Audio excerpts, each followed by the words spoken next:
Police विभाग में स्वागत है।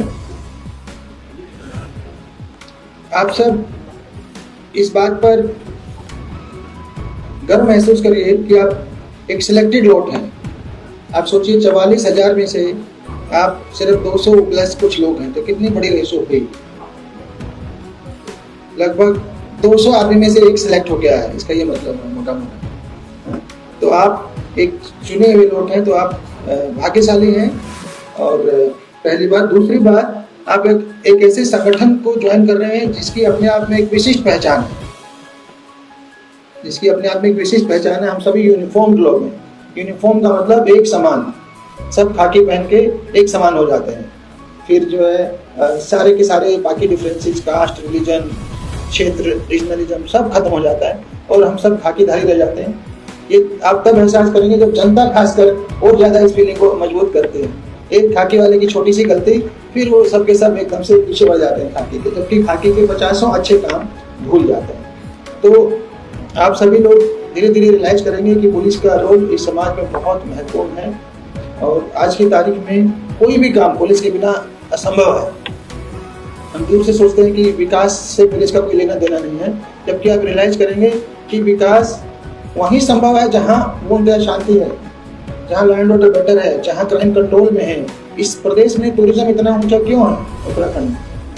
सिर्फ इसलिए कि यहाँ सचमुच में ओवरऑल पीसफुल स्टेट है। अगर यही स्टेट में लैंड ऑर्डर की प्रॉब्लम बाकी राज्यों की तरह होती तो टूरिज्म कहाँ से होता? तो ये हमारे कामों का इम्पोर्टेंस है। और आप सब एक विशिष्ट शाखा को ज्वाइन कर रहे हैं पुलिस की, दूरसंचार। अभी एडीजी एडमिन साहब से भी चर्चा हो रही थी, जो मुझे ट्रेनिंग का भी अभी दिखाया आईजी साहब ने, आईजी पुलिस टेलीकॉम ने। मैं ये कहूँगा इसमें हम ऐड करेंगे साइबर क्राइम बड़े तौर पे। शुरुआती दौर से सिलेबस में जोड़ दीजिए कि इनको साइबर क्राइम क्या है, कैसे उसको डील करना है, इलेक्ट्रॉनिक सर्वेलेंस क्या है, CCTNS क्या है। बिकॉज धीरे धीरे पुलिस की अपनी कोई टेक्निकल विंग नहीं है, तो ये पुलिस टेलीकॉम को ही हमें टेक्निकल सर्विस में बदलना है। हाँ, CCTNS से बाकी चीजें डाल दीजिए। और एडीजी एडमिन साहब से भी मैं वो करूंगा कि आप फॉर्मली भी इसको हम प्रैक्टिस में तो शुरू कर ही देते हैं, ठीक है। प्रैक्टिस में जो जो चेंजेस आने हैं वो आप शुरू करा दीजिए। साथ ही साथ कागज में भी होने शुरू हो, इसके लिए भी हम शासन स्तर से इसको फॉलो कर लेते हैं। क्योंकि पुराने टाइम में जो पुलिस टेलीकॉम का रोल था, दूरसंचार ऑपरेटर का रोल था, हेड ऑपरेटर का रोल था। आपकी पोस्ट को पहले हेड ऑपरेटर बोला जाता था, तो वो कंट्रोल रूम को संचालित करना था, और कंट्रोल रूम सारा वायरलेस के ऊपर था, CCTV नहीं थे। तो वायरलेस से ये समझ लीजिए एक ऑपरेटर पूरा जिला चलाता था, वो सबको कमांड करता था। SSP की ओर से करता था, अपनी ओर से नहीं। SHOs का, SOs का, कहाँ लोकेशन है, क्या कर रहे हैं, क्यों नहीं पहुंचे आप घटनास्थल पे, ये बताइए, पूरी घटना बताइए। तो ये सारा रोल कंट्रोल रूम का होता था। वो धीरे धीरे चेंज होता जा रहा है। मोबाइल पे आ गया, व्हाट्सएप पे आ गया, CCTV आ गया, CCTV मॉनिटरिंग लगे हुए हैं हर जगह। तो बहुत कुछ मीडिया का न्यूज इतना जो मीडिया है वो एकदम ऑनलाइन होने से रियल टाइम हो गया। पहले दिन में एक बार खबर आती थी, अखबार आता था, फिर दिन में हर घंटे खबर आती थी, इलेक्ट्रॉनिक न्यूज आ गई।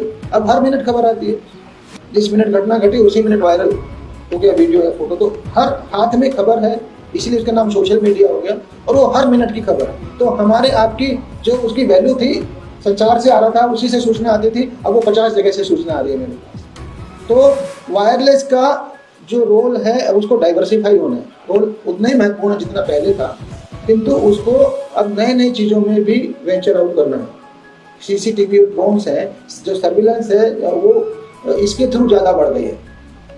तो उस टेक्नोलॉजी में हमको आगे निकलना है।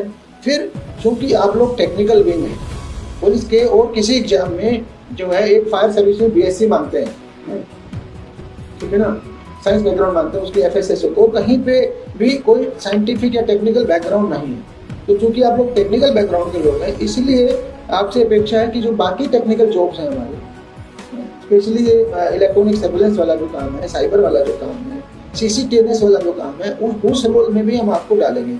हर जिले के साइबर सेल और सबके आप ही लोगों को प्रभारी बनना है धीरे धीरे। तो मेरी अपेक्षा है कि ये सब कोर्स में डाला जाए, और फिर इनमें से लास्ट में तो वरिंदर जी लिखित जारी करा दीजिए, इन्हीं में से कम 50 लोग ऐसे छांट लिए जाए जो रियल में साइबर में जिनका इंटरेस्ट है जो साइबर एक्सपर्ट बनना चाहते हैं तो उनको जिलों में हम साइबर सेल्स में रख लेंगे या साइबर थानों में रख लेंगे, जिससे कि आप लोग और बड़े रूप में कंट्रीब्यूट कर सकें। आपकी जो ट्रेनिंग है उसके बारे में मैं कहूँगा कि अभी तो इनको एक प्रकार से जैसे अन्य आरटीसी चल रहे हैं उसके समकक्ष माना जाए। हम 15 सितंबर के आसपास एक इंटर आरटीसी एथलेटिक मीट कराने वाले, ठीक है, एथलेटिक मीट, और उसके बाद बाकी गेम्स उसके बाद होंगे।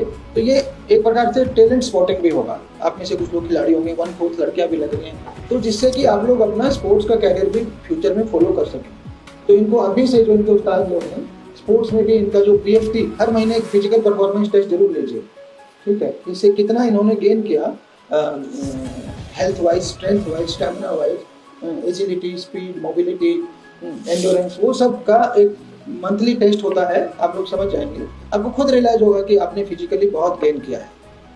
तो वो आएगा। और साथ ही साथ मंथली एक सभी जगह पर, मैंने पहले बोला था, मंथली एक कल्चरल इवनिंग कराइए, all RTC including this one, so that आप लोग कहीं ना कहीं कल्चरल उससे भी जुड़ें, तो आपकी पर्सनैलिटी जो है और ज़्यादा मल्टी फेसेटेड होगी। तो ये इतना मेरा बेसिक आइडियाज हैं। और पुणे में आप सबका पुलिस विभाग में स्वागत करता हूँ। और मुझे पूरा विश्वास है कि आने वाले समय में आप पुलिस विभाग के महत्वपूर्ण भूमिका निभाएंगे। Thank you.